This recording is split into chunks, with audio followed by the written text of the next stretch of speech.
दोस्तों नमस्कार। आज हम बात करेंगे कि इंश्योरेंस के ऊपर कि एक्चुअली में इंश्योरेंस होता क्या है। और बहुत सारे लोग जो है कि इंश्योरेंस एक्चुअली में समझते नहीं है। ठीक है, बहुत सारे प्लान्स हैं, बहुत सारी कंपनियों का लोग ले लेते हैं, लेकिन एक्चुअली में इंश्योरेंस क्या है ये लोग समझते नहीं है। कौन सा प्लान लेना चाहिए ये बहुत कम ही लोग जानते हैं। जो एजेंट बताता है वो ले लेते हैं। बेसिकली लोग टर्म के बारे में बात भी नहीं करते। आज मैं बात करने वाला हूं कि एक्चुअली में इंश्योरेंस का मतलब तो टर्म ही होता है, टर्म प्लान।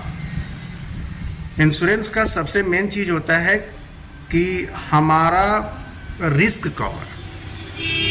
हमारा रिस्क कवर कहने से मतलब ये है कि हम देखो कमा रहे हैं जैसे वैसे ही मतलब खर्च भी कर रहे हैं, कमा रहे हैं, खा रहे हैं, घर बना रहे हैं, बच्चों को पढ़ा रहे हैं, उसके बाद में कुछ सेव भी करते हैं।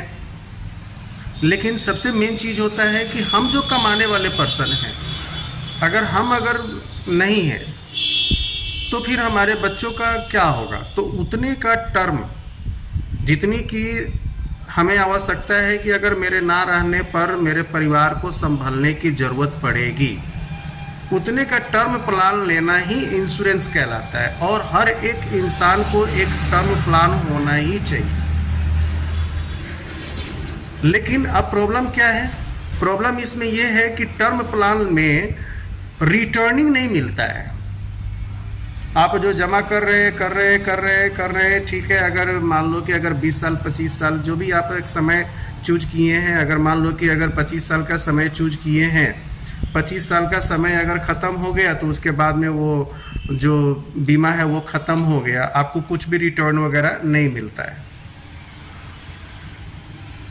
आपको लगता है कि हम ये बेकार जमा कर दिए। जैसे कि वही वाली बात है ना कि विदाउट टिकट अगर चढ़ जाते हैं, टीटी अगर नहीं आता है तो कहते हैं कि चलो अच्छा किए कि हम टिकट नहीं कटाए।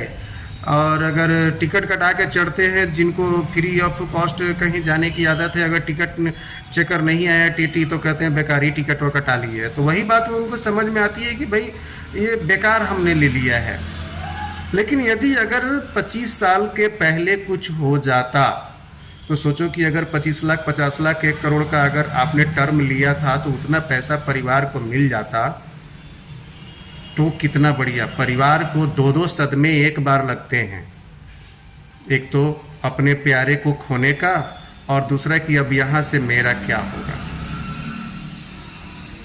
लेकिन सबको ही ये चीज़ कि हाँ रिटर्निंग मिलनी चाहिए, नहीं मिलता है। इसके लिए वो आ जाते हैं कि नहीं रिटर्निंग होनी चाहिए। इसीलिए सारे प्लान जो है दूसरे कंपनी का हो चाहे LIC का हो, उसमें ऐसा कुछ कर दिया गया है कि आपको रिटर्निंग भी मिले और साथ साथ आपका इंश्योरेंस भी हो। लेकिन इस प्लान में तब क्या होता है, टर्म प्लान लेंगे तो जितने के खर्च में आप 2 लाख 3 लाख का इंश्योरेंस कराते हो ना, रिटर्निंग वाला जो कि एक मैच्योरिटी पर रिटर्निंग आपको देता है, उतने ही खर्च में आप 25 लाख 50 लाख का टर्म प्लान ले सकते हो। तो बेटर होता है कि आप एक टर्म प्लान ले लो और एक कहीं ना कहीं ऐसा फिक्स मतलब जिसमें बहुत सारा ज़्यादा मतलब कि पैसा जो है कि रिटर्न आपको मिले, वैसा कुछ मतलब कि प्लान ले लो।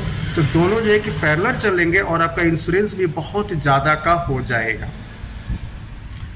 हमें लगता है कि आपको समझ में बात आया होगा। जिनको अगर थोड़ी सी भी डाउट हो वो श्योरली हमें कमेंट करें, हम आपके कमेंट का जवाब देंगे। मिलते हैं फिर नेक्स्ट वीडियो में, तब तक के लिए बाय बाय, नमस्कार।